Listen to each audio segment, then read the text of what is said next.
All right, Board Member Howard, they're coming in. Hello, hello. I hope everyone's doing well. Good morning, almost afternoon. I know this is a totally different time for the District 1 community conversation. I appreciate y'all working with me. I'll let people join, give another second. But yeah, I am mixing it up some. We have been working on trying to come up with a way for the board to go out collectively, and that's going to take a little more time to put in place. But in the interim, I know board members are still having their meetings, and I love having my conversations. So I will have this one, obviously, and then plan to have one in May. Haven't talked to Keith about that yet, but that's what I'm thinking. So yeah, thank you all for being flexible. I think everybody on this call knows me, but yes, Katie Howard, District 1 representative. And I always like to begin my community conversations with an overview of the last goal or guardrail that the board has monitored. As you all, I'm sure, know, we are a student outcomes focused governance board. That means that we have adopted goals and guardrails, and we monitor those on a regular basis, which is monthly at every meeting. And at our meeting this past Monday, we monitored goal 4, which is around college and career preparedness, and specifically looking at students enrolled in taking our AP, IB, or dual enrollment courses. And if y'all bear with me for a second, we'll read board goal 4.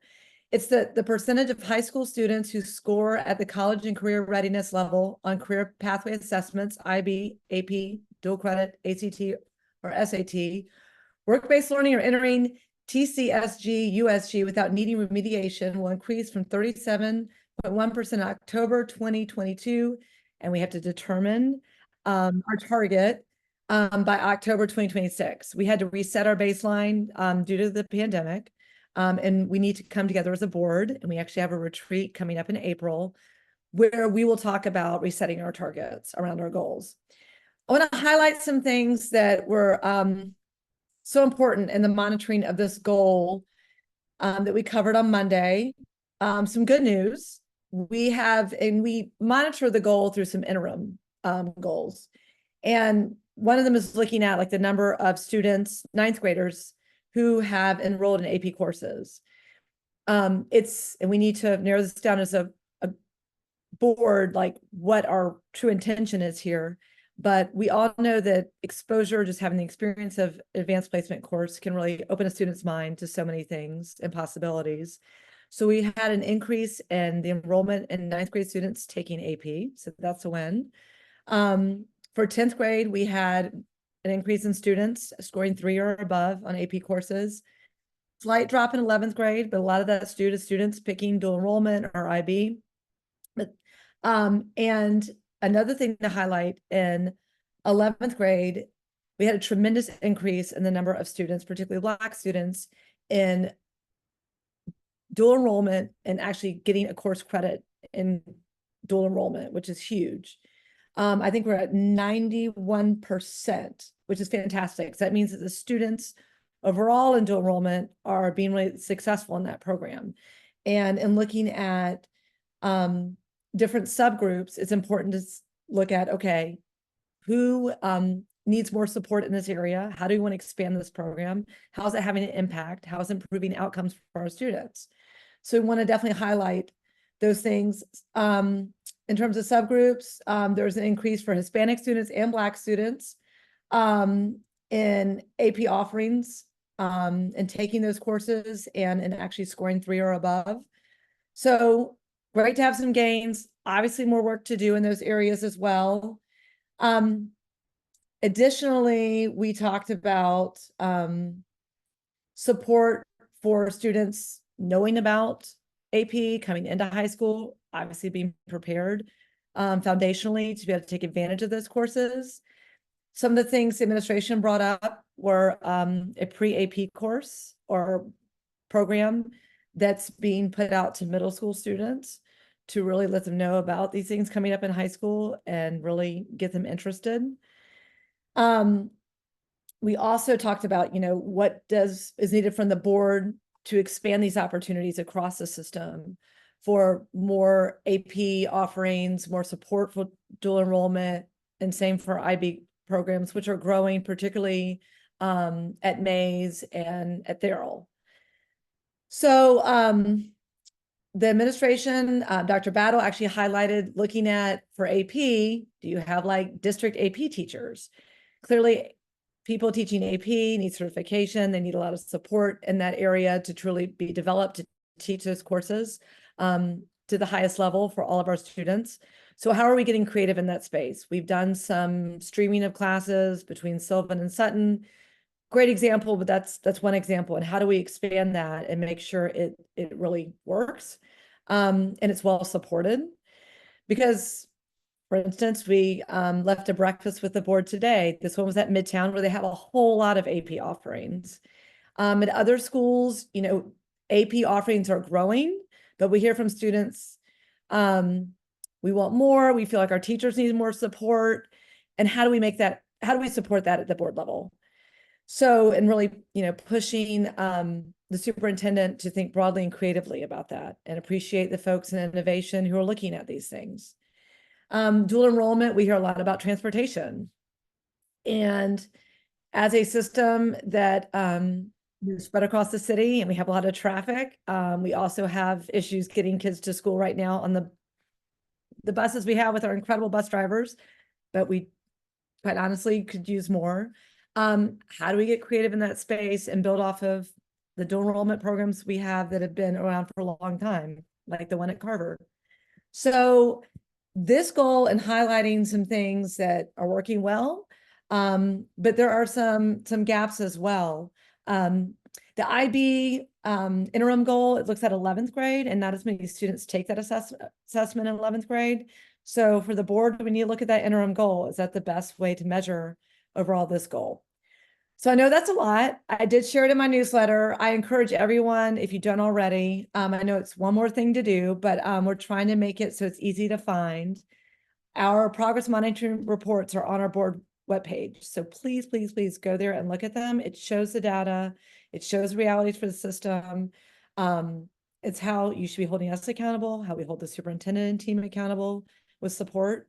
So was excited as always to monitor this goal and glad we are making gains, but a lot more work to be done.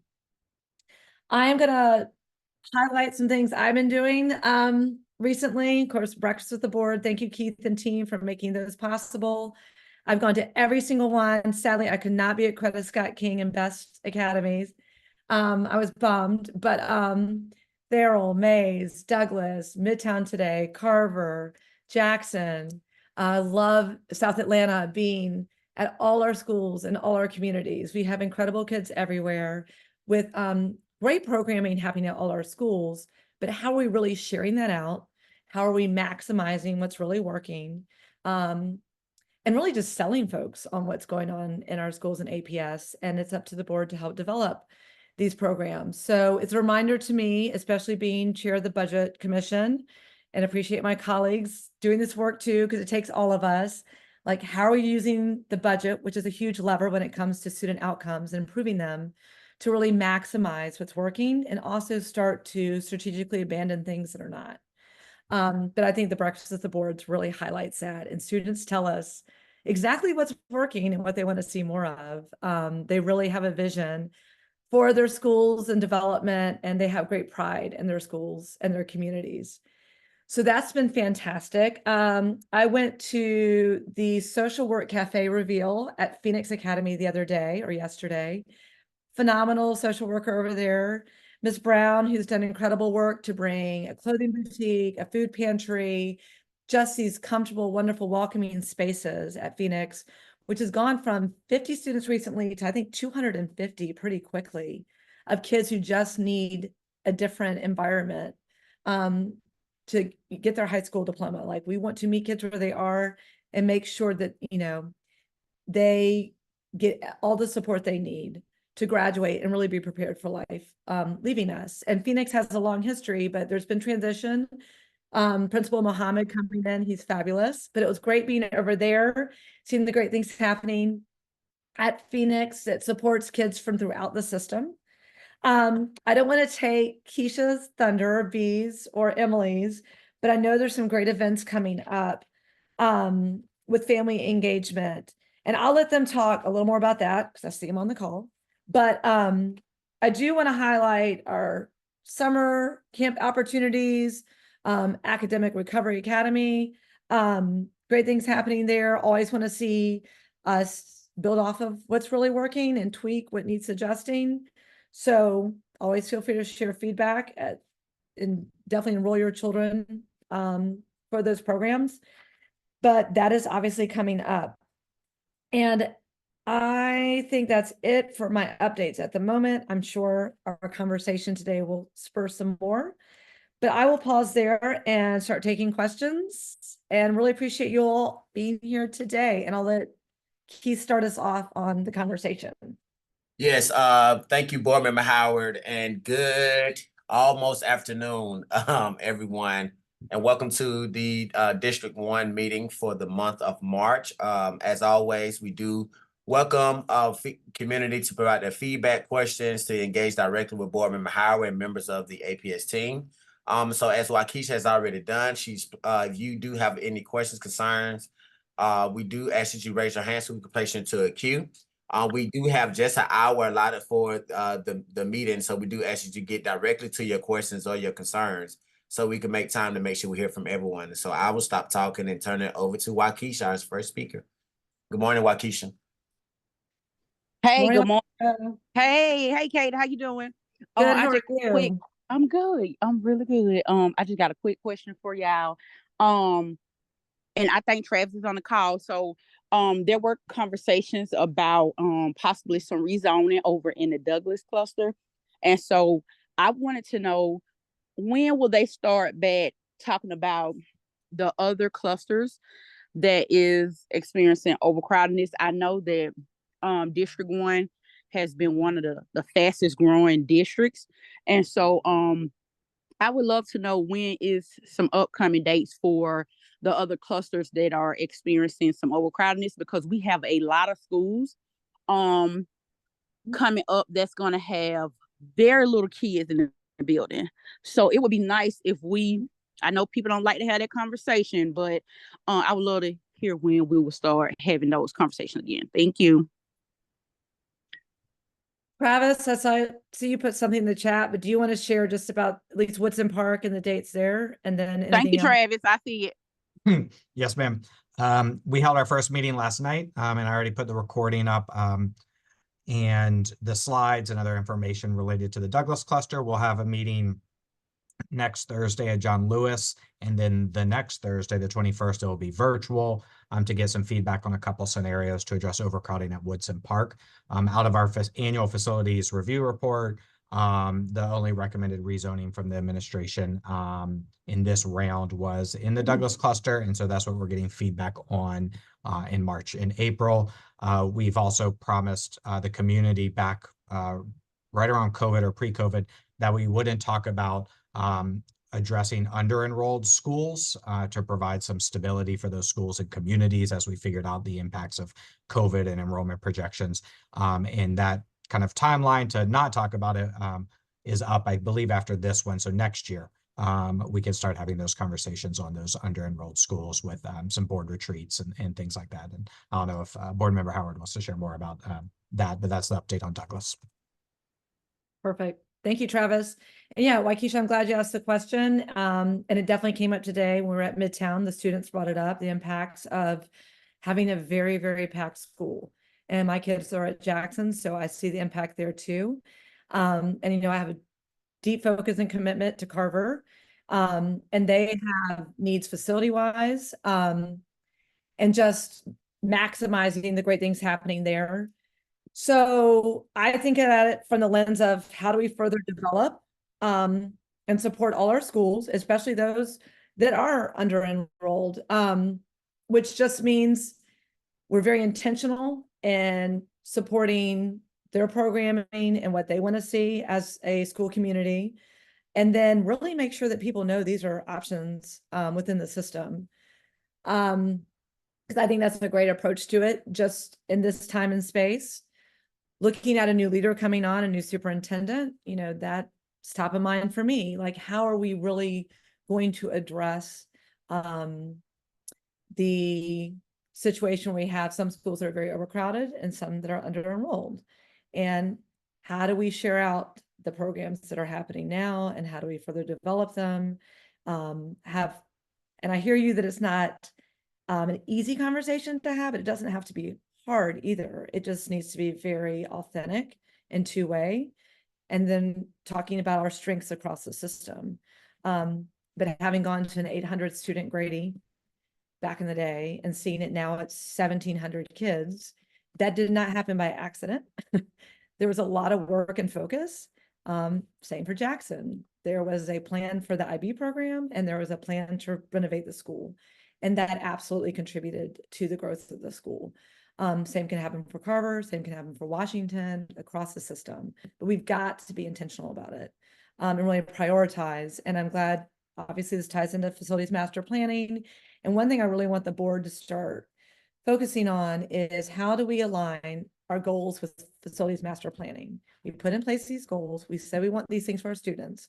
You've got to align with facilities. It's not just bricks and sticks. It's got to be the programming. It's got to be the support overall, and getting creative in how we do that, especially with our greatest resource, which is our people. I know that's not exactly facilities, but that's a huge part of it. So how we're really recruiting, retaining to do the things we want to do for students, and acknowledging like where we can have more resources if we really best look at addressing our facility situation right now.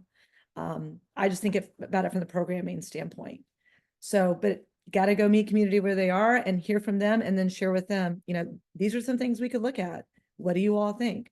So I'm excited about all the possibilities. Those bigger things will definitely happen as, we bring on new leadership. But I think there is a space for us to start having that conversation sooner than later. And just organically, last thing I'll put out there is, I'm really encouraging people to check out Carver who are interested in like engineering, STEM. I mean, they're building a plane over there. There's conversation about building out an aerospace engineering program with Georgia Tech. Some really awesome things. And then of course, I always highlight Washington, the urban agriculture program, and their partnership with Aquarium, and partnership with Apple. So, and I've talked to 3 students at Washington who picked Washington over Midtown recently because they wanted that culture. They wanted that school. And we really got to talk about that. So that's what I'll do on the ground. And then looking holistically in the entire district, these are things that are top of mind for me, and just how we focus on students in this whole entire conversation, and make sure that we have a leader who is having an authentic conversation and discussion with community about that. So more to come. Thank you for always bringing it up. I hear you. It's very important.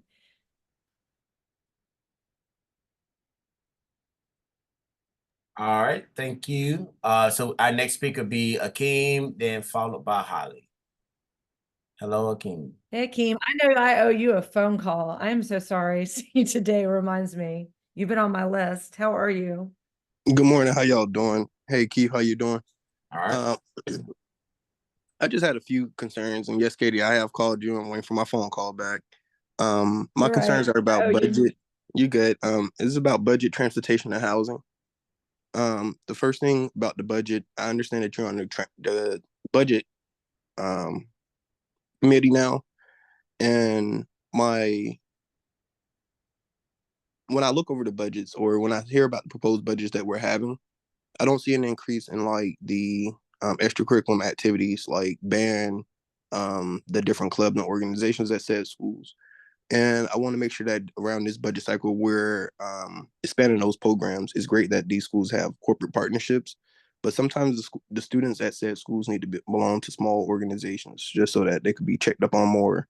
And also it helps them for their college and career if they do decide to go to college, by just boosting that social mobility.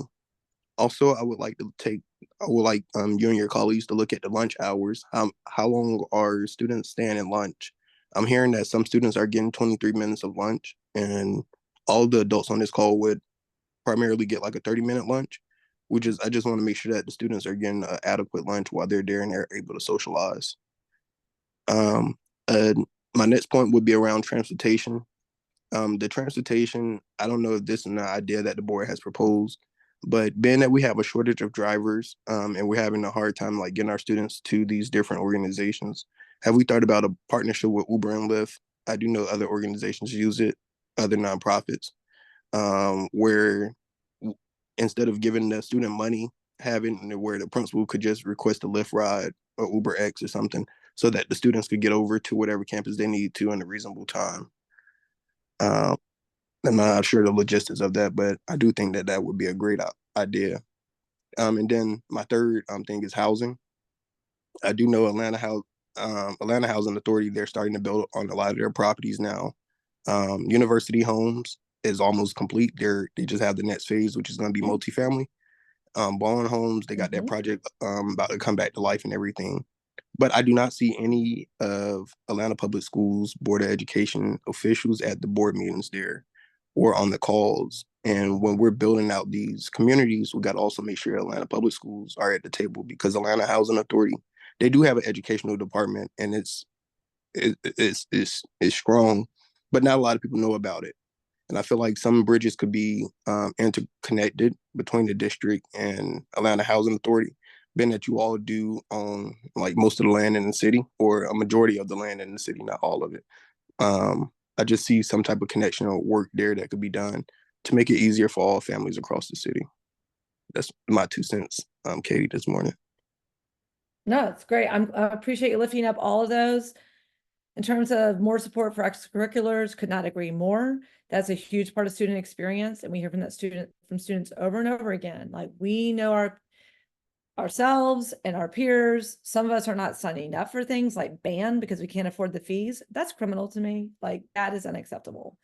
But the district has to get very serious about how we adjust so we can support those things better.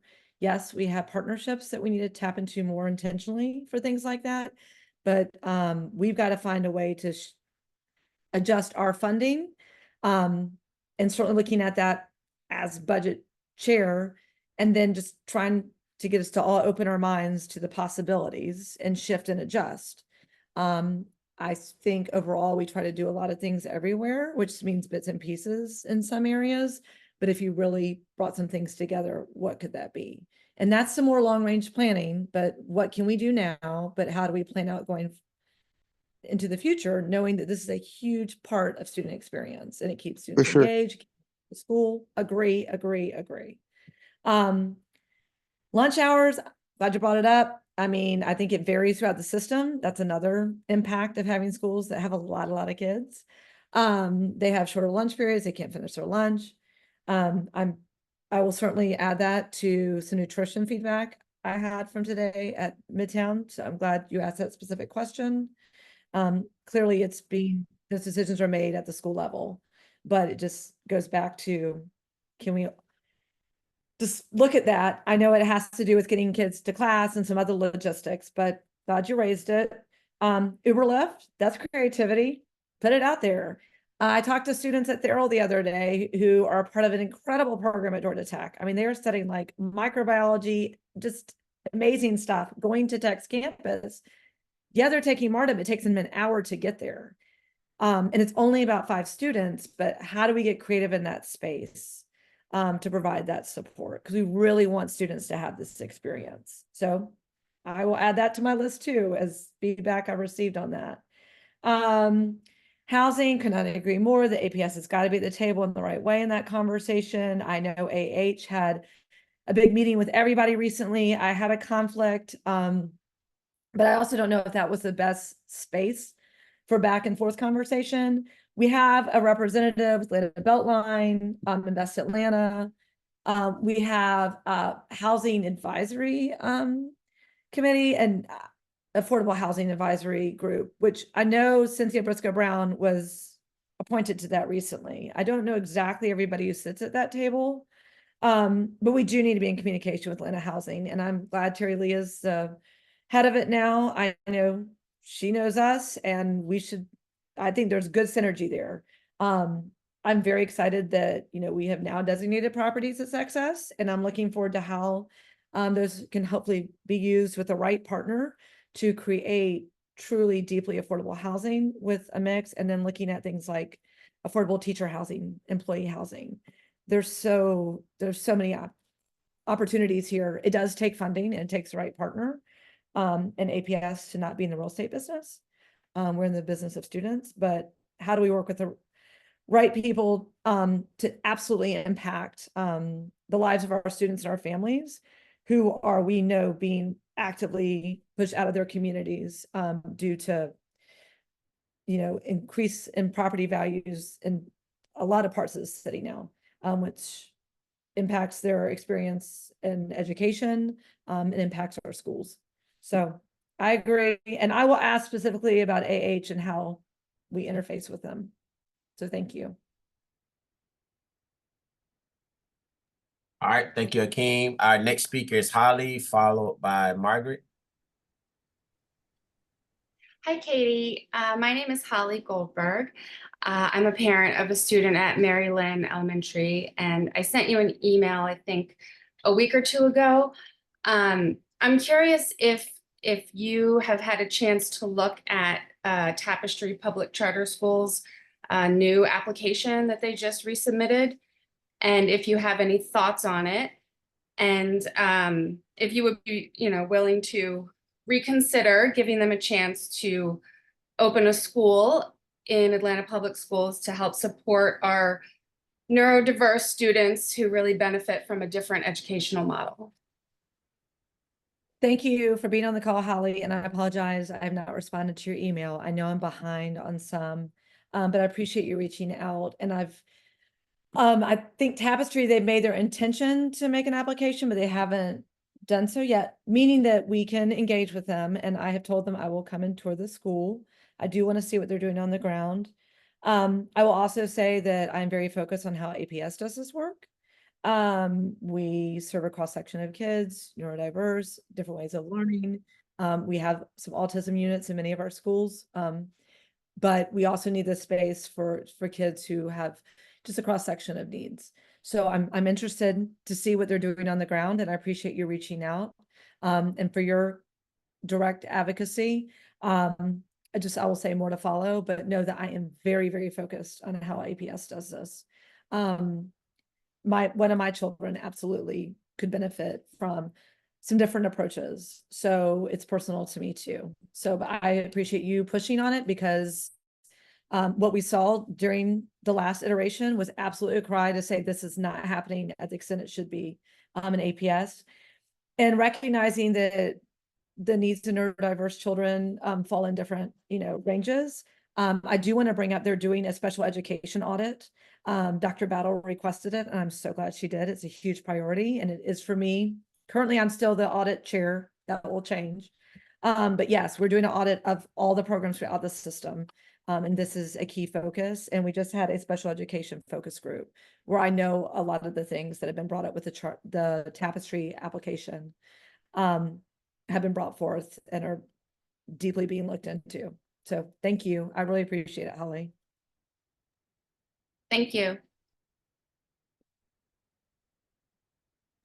All right, thank you, Holly. Our next speaker is Margaret, followed by Dunn. Hey, Hey, man, are is you that ready? you? Yeah, you ready for me? Hey. Hey. Yeah. Okay, well, I mean, you already know what I'm about to talk about. So, when we're talking about piggybacking off of all these conversations, there's a lot of intersectionality. There's a lot of common themes and common solutions with a lot of people's concerns. I'm hearing a drumbeat of overcrowding concerns. So where I want to go, I want to take my daughter to Sylvan. I've got a friend who wants to take their son to Sylvan. Special ed department is blocking us. And you know what? They don't want to add the resources to Sylvan. They want to add resources. They want to keep just putting resources in Howard because it's our regional.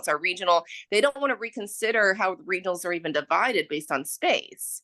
So like I'm in a situation with my family where if I get pushed into Howard, my choices I've been given are either water down my IEP, which I don't want to do because once you water it down, it's hard to get it back up, or to get into Sylvan. But even then, one of our friends doesn't have an autism classroom placement, so he should be allowed, and he's still not allowed. So there's no guarantee if I watered in my IEP, I'd still get into Sylvan, according to Department of Special Ed. Now, my other option is I can go into Howard, I can get Office of Student Assignment to let my stepson in, because I can't manage my stepson has an IEP. I can't manage 3 IEPs out of 3 schools between 3 kids. I'm not going to be an involved parent. So if I bring him with me on hardship, I'm going to have to get to the front of the line on all the people applying to try to get in on school choice and on hardship into Howard, which is already crowded. So like my solution for my family to not be overextended is to go to an overcrowded school, or to do things that aren't great for my kid to try to get into an undercrowded school that has room. Sylvan has room for another autism classroom. I feel like we could add another teacher or another classroom. Our special ed parents, we're involved parents. We know what we're talking about. We work well with teachers. I brought parents into BAMO. I brought parents into Benteen based on my experiences. They've seen how well my child's been treated and said, we don't have to be at Parkside. We don't have to be at the most crowded elementary school. We can look at other options. Like, this is the magic that happens when we get what what we're needing. Because I've been able to go around all over Atlanta saying, almost no private school could do as well for my child as BAMO has done. Like, you couldn't pay me to leave. So like, I could have that experience at Sylvan, and I could be a champion for Sylvan and grow Sylvan, but special ed is trying to prevent me from even having that opportunity. And to speak about the tapestry thing, there is one thing we lose that doesn't always get named when we look at a charter solution. And the cat's trying to participate, but if you're a parent who's not plugged in on how to apply to these things, you're not going to be able to do it. If you can't do transportation, you're not going to do it.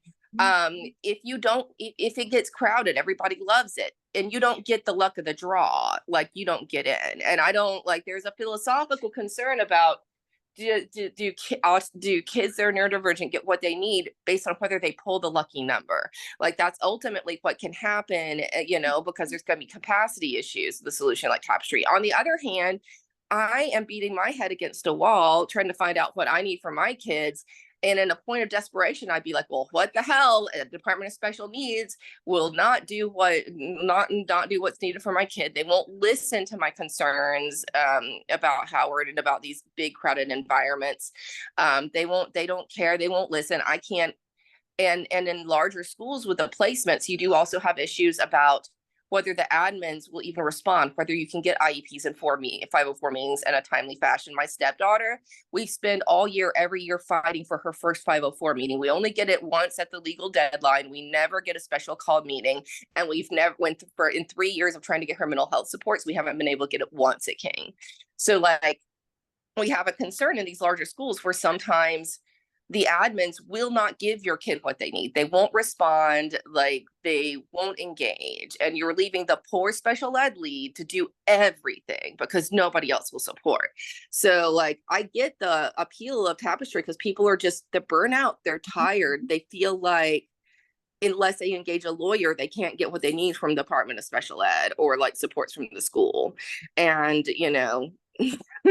and so I feel like that's kind of the burnout. And we're at a crossroads where we're either going to like get special ed kids the help they need by the luck of the draw, which is going to disenfranchise a lot of low income, poor and families in very difficult situations. And there's going to be a very there was going to be a very racial economic line on who's getting help and who's not. That's what it's going to look like. Or we can really start to look at like big change within special ed. Could not agree more with everything you shared. And I'm so thankful for you and others who have been so focused. I see John Davis and some others, Land of Thrive, just making sure to lift up all these beyond concerns. Like, these are the realities. These are the problems. These are the things that are happening. This is what it's like for families. And we want to make sure that families know about all the resources they can take advantage of for their student. But how do we bring that to them? And how do we make sure it is tailored to their student based on their needs and it's at their school? And then if it can't be, how is it close and manageable? I appreciate you always sharing the reality for folks. And I know about your particular situation. I want everyone to know that Manny and I talk, and working on some particular things, but yeah, I mean, I've encouraged people to look at Sylvan and it's closer to you. And then to know that this is becoming an issue, like this points out some problems we have got to address.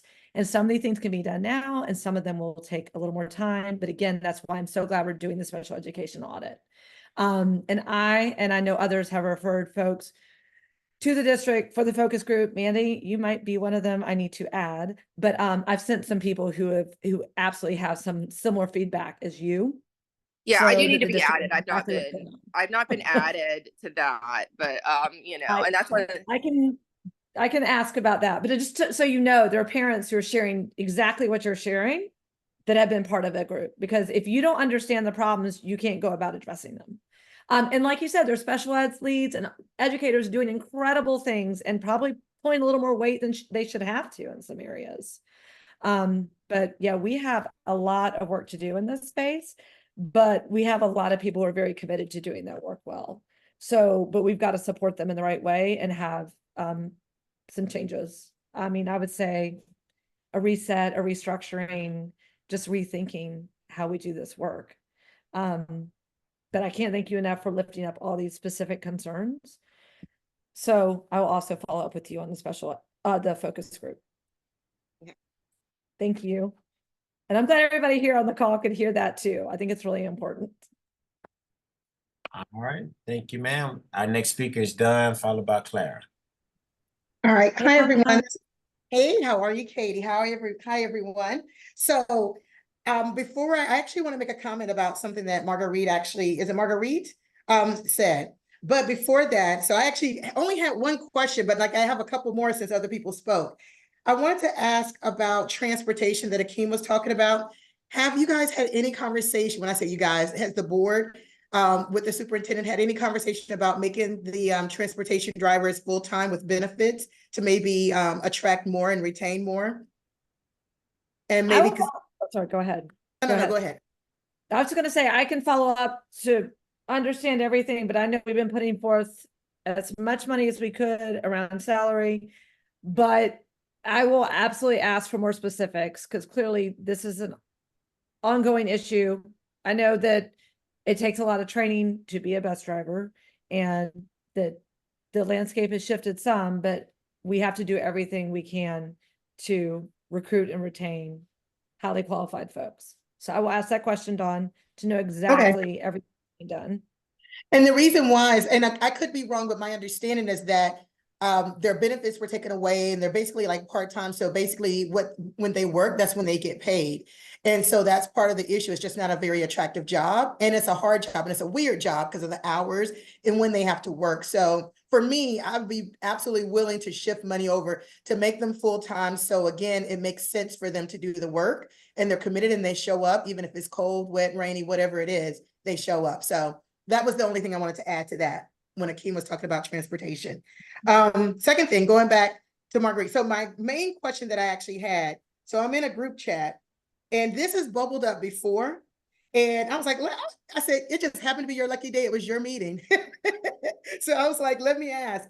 And so the thing that keeps coming up is that KIPP is going to ask for more seats. They might be interested in Douglas High School. Is there any conversation with the board around KIPP and asking for more students or looking at more schools to take over? Has there been any conversation, any applications or anything like that? Not to my knowledge. Not to your knowledge? Okay. All right. So just curious, whenever it flares up, because we keep hearing this, that there's kind of this movement, but then we typically hear, we've heard nothing. The other thing I wanted to piggyback on the special needs with Marguerite was just talking about, one, I'm very happy with your response, Katie. You know, I thought you were going to say short tapestry, but I'm really happy with the fact that you doubled down and said, my work and my priority is to make sure APS is providing these needs and to work with the audit results to make sure that we're strengthening the offering of APS, that families, if they, instead of going to an overcrowded Howard, they can go to Sylvan. There's just flexibility and mobility within the system, and it's easy for everyone. There's equality, right? There's equity across the board, so anyone can take advantage and move where they need to within the system. Super happy with that response, because again, my concern is I don't want us to hand over and go, oh, good, we don't have to work on our issues because we just hand it over to someone else. And I think that if we look at purpose built and we look at KIPP and a lot of the charters, they're not doing well, right? They're really not performing at a high level. And I think anyone can do a great job of selling what they do. But when it comes to the performance, we won't know until 2 or 3 years, 4 years down the road when they're not working. And then was it worth it, right? And then it's hard to revoke their charter, blah, blah, blah. You get it. You know, I'm not a huge fan.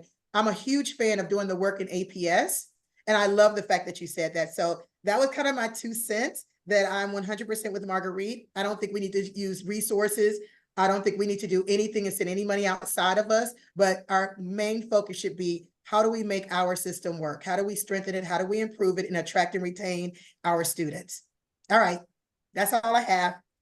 Thank you, Dawn. I appreciate you. And I know Travis put something in the chat about our recent renewal of KIPP, but nothing. We're not. I mean, but wait, just look at what Travis said. There's nothing new in that in terms of growth and addition. So. Okay, so they were denied. The answer is the same. He's just reminding us of the action the board did take already, but nothing new. So. Okay, cool. That's good. I just have to stay on top of it, Katie. That's what I said. Oh, I appreciate it. It flares, I just want to highlight that Travis, full transparency around the action the board took, but it was not about increase. All right, perfect. Thank you, Travis. Yes, and actually, can I correct something just for people on the call too? Our Please. bus drivers now do receive benefits. I put in all the information about everything they receive.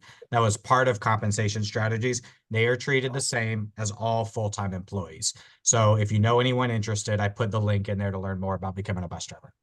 Yay. So is that new? Is that a new, I believe it came out of the last compensation strategy, maybe a year or so ago when we were having the first trouble kind of hiring bus drivers, but take a look and you can read through all the benefits they receive and learn more about how it works. Awesome. Thank you. I appreciate it. Thank you, Travis. And I'll just throw in there that March 21st, the Budget Commission is going to get a compensation strategy going into 2025. So knowing that this is a hugely important piece, I know it'll stay, but just further advocacy in that space. So thank you. All right. All right, moving right along. Clara is next, followed by Cindy. Hey, Clara.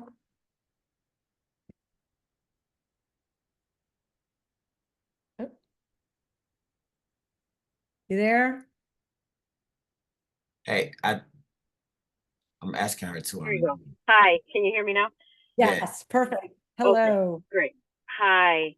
Well, thank you for hearing us. I really appreciate it. I am here to promote Tapestry, and just as a mom with 2 kids who are biracial, adopted out of foster care, and struggling with ADHD, dyslexia. Speaking with my own pediatrician, who his concern to me was, even though they both have IEPs, they're both going to a great school, it's a charter school, Drew Charter School. The higher risk for kids with these issues for increased suicide rate, anxiety, unable to just perform in these huge, large schools. Tapestry offers something that we do not have in APS, and I think it's important that if we're talking about innovation and stuff, it's not one or the other. There should be reform in APS so that all kids that are neurodiverse have equal access. However, there should also be choice. And for me, looking at my kids, I'm going to try to find them the best option. One thing, and I put it in the chat, is, innovation. Tapestry offers a rideshare program in DeKalb. I was just visiting the school yesterday. So there's ways to get around this to make it more equitable for kids that really need it and want to go there. So it shouldn't be an either or. We should be moving forward. Tapestry in DeKalb has been around for 7 years, by the way. So, please, I'm just encouraging to look at the numbers, check out the school. I was very encouraged by that because it's a big concern. And, when I'm talking to, my son's pediatrician, and you know, he's got a private tutor that I have to pay out of pocket, $80 an hour. You know, we're looking at his future and the concern. You know, these huge schools just are very difficult to provide what they need. You know, they don't thrive in that kind of an environment. So the Tapestry is 300 kids. It's a 12 or 10-to-1 ratio in each one of those high school classes. That's not going to be the case if he goes to Maynard, or even if he stays in Drew. So I'm just sharing my own concern, and I really hope that APS looks at this not as an either or, but trying to offer as much as possible so that parents can make their own choices. No, I appreciate you lifting up all of those things. I'm so thankful you're a parent who has adopted children from foster care, and we have many children like that in our system. And everything you said, obviously, you know best. I mean, you're experiencing it. You know what's needed to best support children who have a variety of needs. I mean, each individual is unique. And we are a system that can absolutely support children with a variety of needs, that we have space in our schools. We have programs that are really successful. It's a matter of how we're maximizing and leveraging those best to meet our students' needs. That doesn't mean building it out with even more kids in some situations, where in some spaces we could. And that's what I'm looking for from this district, like how we really utilize what we have, because we have a lot of resources we're not fully tapping into. And just like Mandy brought up, Sylvan's doing some great things. They could actually have some more students in that space. They have a lot of room. They are not a King Middle School. I love King. My kids went there, but it's a pretty full school. So is Drew. So is Jackson. I'm glad you bring that up. Whereas Carver has a lot of space. So how, again, do we utilize the things we have and the people we have doing this work best? So I really appreciate everything Tapestry is doing. It shines even more light onto what we've got to be doing in APS for our students across the system, because we absolutely have students who have so many needs right now, and how are we going to meet them? And that is my absolute focus. So thank you for lifting all of that up. It's hugely important, and I 100% am receiving it. And we've got to take more action. So thank you. All right, who is next? And Yep. I'm good on time, but I do want to respect everyone's time, but I'm good. I'm good. Okay. We can go over. So we have Cindy and then Paul. Hey, Cindy. Hello, good afternoon. Hey, well, I've heard everybody talk about it. I was on the transportation piece myself. So I'm with Marquita about the choice program, like about choosing for your kids to go to school outside of the district. So I'm like her. I've talked to several parents that would like to do the choice program, and not just for Sylvan, but for other schools. The problem is transportation. So if they choose a school that's outside of their zone, you all will not provide transportation for that. So what's going to be the consideration so that people can, because just like Clara just said about her kids, about doing what's best for her kids, everybody wants what's best for their kids. And as we do know, and being realistic and facts, that there are some schools in the Atlanta public school system that are doing a little bit better with, especially the special ed education department, than other schools. So what would be the consideration to get transportation for people who want to do the choice program and take their kids out of district because another school is doing something better? You know, like they talking about Sylvan is closing people out, and because they don't have the means or the room for special ed. But I just think that if we get transportation, especially for the kids that have an IEP, but not limited to those kids, so that they can go to another school and get the education, because special education is, in my opinion, it's really lacking. It's really lacking. For me, I don't have an issue. My two grandkids go to M. Agnes Jones, and they're doing a really great job with providing them with what they need. However, again, I've spoken to several parents, and I'm not gonna call the school, and they're just telling me how their kids are just falling through the crack. They're not getting what they need. They want to transfer their kids, but they can't because they don't have transportation. So how will we bridge that gap with the transportation? Is there a way? Are we considering that? Mhm.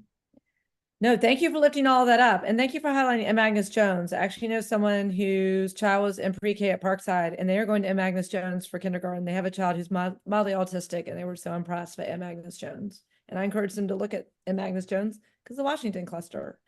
I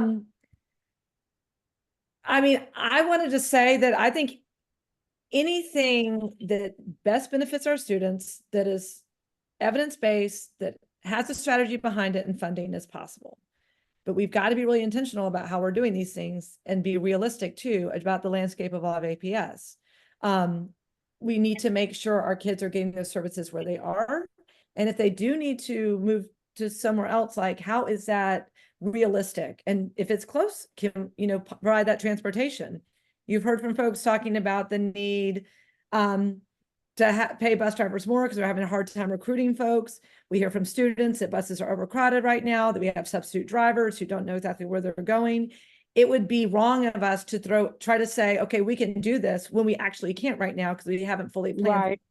But that doesn't mean we can't long-term. It means how do we do that with intentionality and a strategy and plan? I'm thankful that Correct. you're raising up the truth, like you said, which is there's work to be done in special education. And we've got to do that. But a part of that could be how we figure out how we do move some kids around based on what we can provide where, but we need to do that in a very equitable way throughout the district. So absolutely received. I also talked to a parent at Hollis recently, and she's had to do a lot of advocacy, but things have greatly improved. And her child has been so well supported at Hollis. So again, there are these things happening throughout the system. How do we share them out? How do we build them up more? And how do we get more kids into them? And we educate our families on all these offerings and support them in that journey. And again, I want to highlight Atlanta Thrive and some others who are helping with the educational piece. But thank you so much, Cindy, for bringing all of those things up. And I took notes, and I'm sharing it back with the district, especially at this time we're doing the special education audit. Thank you. All right, thank you, Cindy. All right, so the time is 12:24. And so we'll go Paul and then to Akeem. Hey, Paul. Good morning, everybody. Good morning. I sent an email to you and Shivy concerning the status of the audit of Maynard Jackson. And I got back a response from the school board, not necessarily you directly, that said that it was still in process.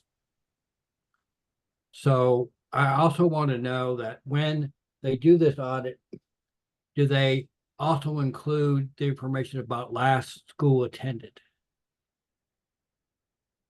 Because as I've said before, I believe that the school board did not properly plan for the level of charter school children in District 1.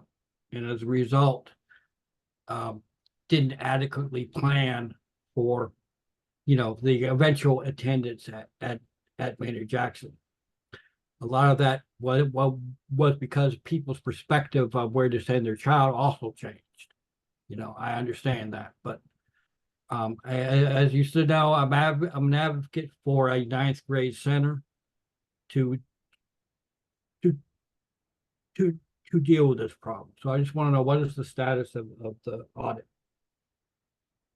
at Maynard Jackson? The audit's not, I'm sorry. Wait, we'll make sure I don't interrupt you. I'm glad you asked about the audit. I saw where you sent it, so I knew you get a response back from the district, as in from the superintendent's office. That is under their purview. That's an operation piece.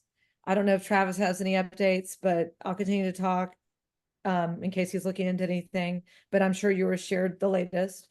And sorry, I'm forgetting his name, who's over the audit process, he can explain exactly what they are looking at when they do that audit. In terms of planning for growth, I mean, good problem to have that Jackson's overcrowded. Great that Midtown is. I mean, this is the growth of the city and people wanting to send their kids to APS schools. That is awesome. We have got, though, to be, again, intentional around how we're supporting programming and students throughout the system with the resources we have. And no school is better than another school. They're just different things happening. And how do we build things out? There was a lot of intentionality, like I said earlier in the call, around Jackson and building out the IB program, renovating the school. Same for King, where my kids went. When I moved to the neighborhood, people were not saying positive things about King, which very much so bothered me, as well as Southside, which very much so bothered me. So it's about continually sharing out all the great things happening at all our schools. I will tell you right now, I am not about this system talking about building out something new when we have space in schools throughout our district. I think there are opportunities for folks to look at, like we're saying, choice. A lot of kids are very interested in engineering and STEM, and that is what Carver's focused on. Does Carver need some additional long-range planning? 100%. And I think that has got to be our focus, has got to be, as well as for Washington. There's a huge amount of growth coming for South Downtown. It will not be all people coming in immediately with kids, but it's something that will definitely contribute to the growth of Washington. So I will never look away from any of our high schools. I always say, what can we do right now to further develop them, and do it creatively? But, you know, if we don't talk about it and put it out there and push it and then have a strategy behind it, these things won't happen for our students. And that is my focus. It's absolutely about working with community to do that work. It should never be, we are doing this to you. It should be about how we're doing this with you, but the why. And the why should always be focused on students. So I'm excited about what the very near future holds, in terms of a new leader coming in and talking about these things long range. I really appreciate what Dr. Battle's doing right now. But yeah, I'm looking forward to having the conversation more in depthly at the right time with the right leadership around it, in terms of someone who can stay and, you know, shepherd it through. But yeah, I looking forward to pushing more on how we support Carver further, especially around the facility. Yes. Well, I definitely they should want be to see due. the results of the audit, though, you know, so I can Sure, make. I mean, that decisions. should be available from the district. Yeah, well, I think they ought to finish it, don't you think? I don't disagree with you. And I know there have already been some students that have had to leave Jackson. I do know that. Okay. I have heard from their question- families. The second issue is I wanted to make it clear, you know, Chosewick Park was singled out with parts of Peoplestown to move to the Carver cluster. But I think there's a misapprehension of why they don't really like that idea. The reason why people in Chosewick Park and Peoplestown want to be in the Jackson cluster is so they can send their kids to Benteen. And as a result of having to be in the Carver cluster to do that, therefore, they expect to go to Jackson. Okay? But it's an elementary school option, which is the first issue. Okay? What you're trying to, I see a spin by APS to say, well, it's just because your kids don't want to go to Carver that they don't like this option. But that's not the issue. The issue is, for who knows how long, people in Chosewick Park have been going to Benteen. And they do that because there is a larger Hispanic population there in other areas, and that traditionally that school has handled Hispanic students better. And it's the reason why it didn't close in 2016, or around there, because of the large Hispanic population around Benteen to start with, and the programs they have in there to help Hispanic children, which, even if you aren't Hispanic, are positive to everybody. So I want everyone to understand that, please. And don't hear this spin about, oh, you don't want to send your kids to Carver. No, that's not the issue. Okay, so I hope I'm also concerned, like as was done in August 2023, the boundaries were changed after the interim superintendent got in there. It was a small place. It's where the Skyline Apartments are up there at Hank Aaron and University.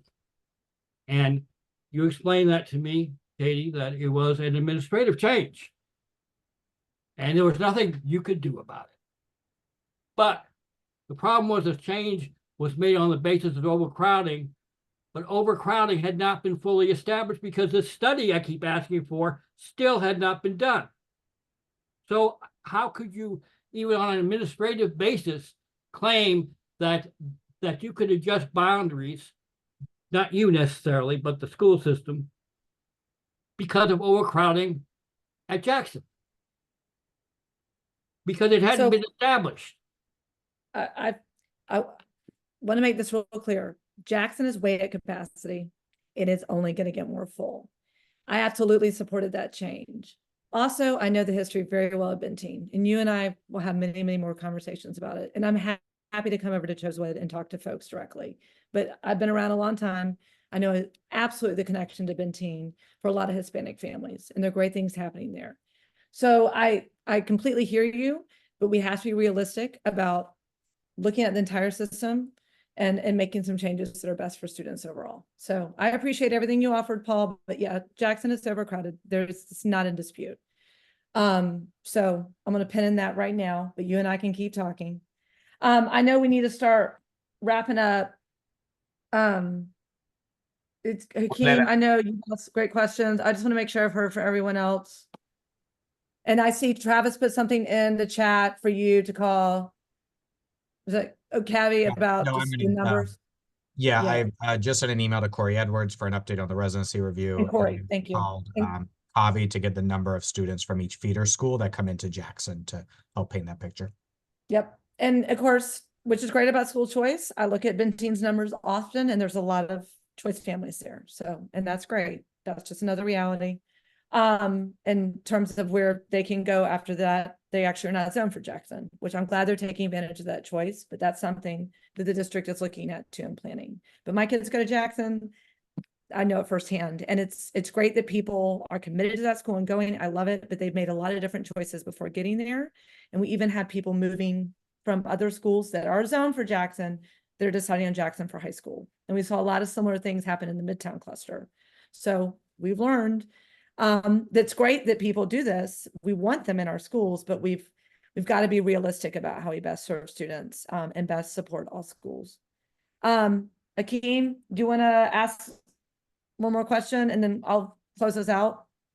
Yeah. Actually, I want him engagement to close this out with events. Sorry, Okay. Akeem, go ahead. No worries. I was just gonna say I'll drop down the message in the chat that I received from a student from Mays actually while we were on call, so I just decided to go ahead and drop it in. But it's like those type of transportation issues, and I know I'm directed to the administrators to see if there's any supports or anything, but it's like we gotta come up with some viable solutions so that our students aren't being affected, because that is a great program that's been offered from over at Georgia And you're Tech. talking about the one at Georgia Tech, that's specifically for them too? Yes. Yeah, okay, great. And that's the same one at Thurl, so received. And I'm glad you lifted it up for Mays. Okay. Because the Thurl students talked about kids who are coming from Mays having the same issue. So Right. And Keith and I've been thinking like, how do I put together this long list? I know Keith has this too. So we'll work together to make sure these issues that were highlighted by students at breakfast with the board, that they're, and especially on that one, that we got to come up with something sooner than Yes. later, I think. And my Yeah, second comment is, like, as we look at the special needs department, also look at students like English as a second language. Just because subgroups are changing across America, as we know that Black Americans are no longer the minority majority. We're now the minority, and Hispanics are now the majority minority. So we got to make sure that we're, as we're building out these plans for the future, that we're looking at English as a second language being detrimental to like education and making sure we're encompassing that as well. Absolutely, which dual language immersion is a huge piece of that, which Paul pointed out. That's been a big piece at Benteen. And the purpose of that program is to support Spanish, well, and when the language is Spanish speaking students the most, like they're the priority. That's the purpose of those programs. We're glad other people want to take part in them, but it always needs to be the focus of those programs. So glad you brought that up. And South Atlanta's had that growth. And same with the north side. What am I saying? North Atlanta cluster, Garden Hills and others, having that rich mix of people. All right. Thank you all so much for being on this call at this time on a Friday. And I want to hand it over to Family Engagement because you guys have a lot of awesome speaking. There's a Hispanic College and Career Fair at Midtown coming up, right? So that's not us, but it is coming up at Sorry. Midtown, which is great. No, that's fine. Dr. Bachman also reiterated that. And so we will have team members to attend. Just a couple of quick announcements. On March the 21st, it is National Single Parent Day. It has been around since 1984. And so as a district, we're going to celebrate all of our single parents that work in the district as well as our caregivers. So mark that on your calendar. And then March 23rd is our first ever male engagement conference for men by men. It is called Next Man Up. It is Saturday, March 23rd from 8 a.m. to 2 p.m. at Farrell High School. Our keynote speaker is Kenneth Braswell with Fatherhood, Inc. So we would love for all of the males, our fathers, to please come out for this event. And then last but not least, we did two engagement events for our Summer Camp Experience Expo. We had an in-person last week and virtual was yesterday. A lot of great resources, although the event is over, but camps still need your students. We want to make sure our students are safe during the summer, anywhere from summer camps, enrichment, as well as internships. So we still have that information available for our families. Thank you, Board Member Howard. Thank you, Keisha. So many awesome things going on. Appreciate you, Travis, Emily, B, everybody. David, I saw David on here a minute ago. Y'all work so hard to make these events happen and push word out. And I appreciate the in-person and virtual option. And want to make sure students know there is an opportunity for you this summer. And for high school students, many of those are paid. So spread the word, y'all. We want to make sure every student who wants that opportunity, even those who think they don't, like, to at least know about them and look into them. Thank you guys again so much for being flexible with my meeting times and time of the month that I'll be having these meetings. We'll do one again early May because I know May gets busy. But reach out to me anytime.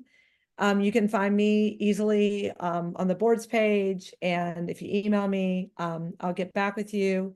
Apologies to those I know who have recently about some things that I'm need to respond, and I will for sure, but please always reach out. And I hope everyone has a wonderful rest of their Friday and a great weekend. Thank you guys again. Keep up the great work, Katie. Oh, thank you, Mr. Dorsey. I appreciate you. Be blessed. You too. Y'all take care. Thanks again. Everyone have a great weekend. Y'all too.